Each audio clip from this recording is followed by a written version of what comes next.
Chuck E. Cheese, you want to go to the shop? Let's go. What's up, guys? It's cold out here. It's wintertime, like yuck. I got a project I've been working on in the shop, and I'm gonna resort back to simple instead of really intricate, difficult. What could it be? I'll show you. All right, we got a fire lit, and my project today, and what's been my project for the last couple of weeks, is this kx450f. It's my buddy's bike. It was getting hard to start.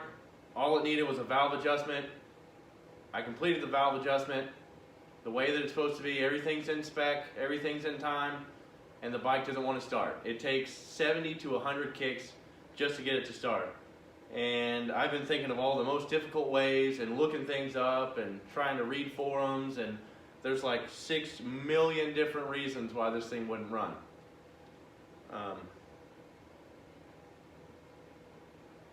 It's terrible. So our timing marks are exactly where they need to be, at top dead center. Whenever I remove this cam holder, I did damage, or it was damaged or something, whatever, you know, blame it on somebody else. The O-ring that goes underneath here that keeps oil from running out into the spark plug hole. I currently have one of those on order, and I'm waiting for them to call me and let me know it's in. So the issue with this bike is I have to kick it and kick it and kick it to get it to start. Whenever it finally starts and runs, it runs fantastic. Throttle response is awesome, power's great, but it just, it takes a long, long time to get it there. And it's not like you can roll start it. You know, when valves start going bad, you can take one out and you can roll it down a hill and you can roll start it, but you can't kick start it. And that's a sign it's about time to do an adjustment. But I've shimmed these and they're all in spec and they're ready to go. And so now why won't it start? If any of you guys have ever ridden a fuel-injected bike or tried to start one, you'll know that if you even bump the throttle just a little bit while you're kicking it, it basically floods it. It makes it really difficult to start. You can't start it with the throttle open. And right before they brought this to me, it was in a wreck. So it's got a damaged cable right here, and it's kind of crinkled and kind of bent just a little bit. And you should always have good snap. Well, that's not good snap. It kind of rolls back. So I'm wondering if one of these cables is holding it just a little bit and causing it to be difficult to start. I also found a little tiny clip back in there that you can probably barely see, and it was loose right there on the throttle body, so, you know. Due to this having auto decompression, I'm not going to be able to do a legit compression test, so I'll have to do like a leak down test, and at the moment I don't have one of those tools, but if some of this fiddling around doesn't fix it, then that's where I'm going to next. So even though it's got a leaky gasket, I'm still going to try these little things. I'm going to go ahead and put the bike back together, and it'll leak just a little bit of oil, which I don't care, and that's really only if it starts. So that's the test. That way I know, do we have to go farther? Are we going to have to tear the head off of this thing? Does it have a bad valve? Is there something caught in there?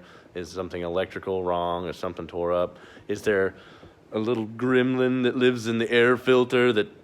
Never mind.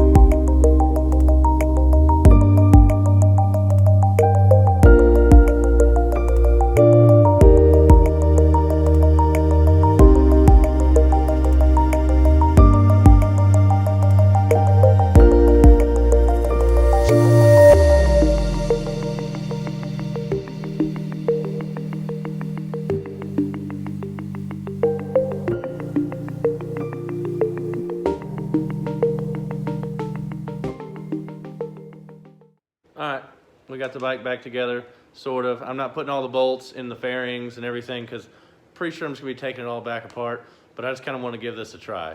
I want to check on something simple. A lot of the times you find out it's something really simple, really stupid, and you spend a whole lot of money buying spark plugs and new exhaust and new wheels and new carburetor valves, you know, and it gets expensive.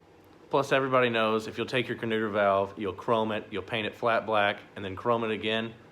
I mean, duh. lots of power. I've done it for a few friends of mine. They all say it's great, it's perfect, it's awesome, it's the best. Everyone agrees. I was just trying to be funny. Sorry. Back to the real subject. I'm gonna check these, make sure there's no, it's not loaded, there's no pressure on it or anything like that. You wanna make sure everything's loose, because if it's pulling on that throttle body just a little bit, these things will never start. I've also tightened the fittings that I found that were loose, so, like, whatever. It's kind of a Hail Mary before I go tear it into this thing and things get ridiculous. Let's see if we can start it real quick. All right, I've got the choke high idle knob out, and we're gonna give it a couple priming kicks and see if she'll go.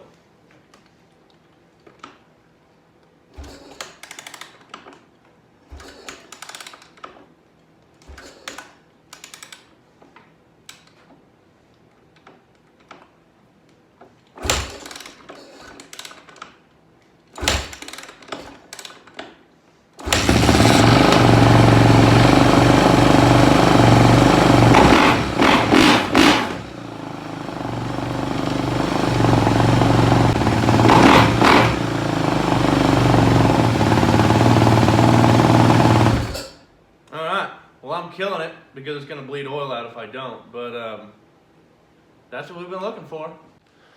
Well, guys, it starts and runs. I can't take it out and run it right now because, like I said, there's a seal. But I've been fighting this no start issue for quite some time, and I'm pretty stoked that I'm not going to have to tear the head off of this thing and it doesn't have a bad valve or something didn't get burned up. I did find that this machine was a little low on coolant, kind of quite a bit low.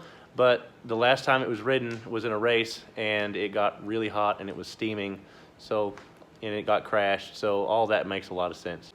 Next thing you know, he'll be asking me to chrome that carburetor valve so he got more power out of it.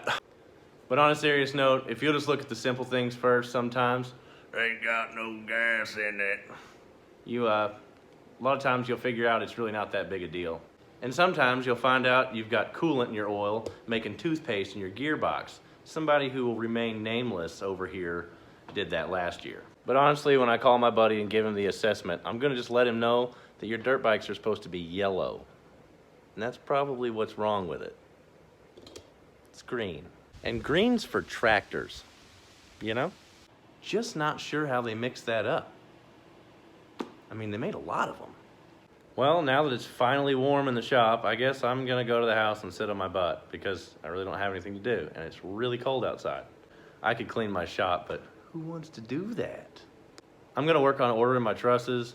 They had a death in the business, like in the family or something, and I wasn't able to get them last week, so I still haven't called back. I've been kind of busy doing nothing. I need to get out and bush hog the fields the next nice warm day we get. But we've had ice and a little bit of snow, and everything has been an absolute swamp for like the last 3 or 4 weeks. So thanks for all the views, guys. Remember to pound that like button, subscribe, leave us a comment somewhere down there below, and come back and see us here at Two Porter Farm. Thanks, everybody, and God bless. Here up in the shop that I've been messing with. We're gonna see if ooh. But really, on a serious note, sometimes if you'll just look at blah, blah, blah, blah, blah. Thanks for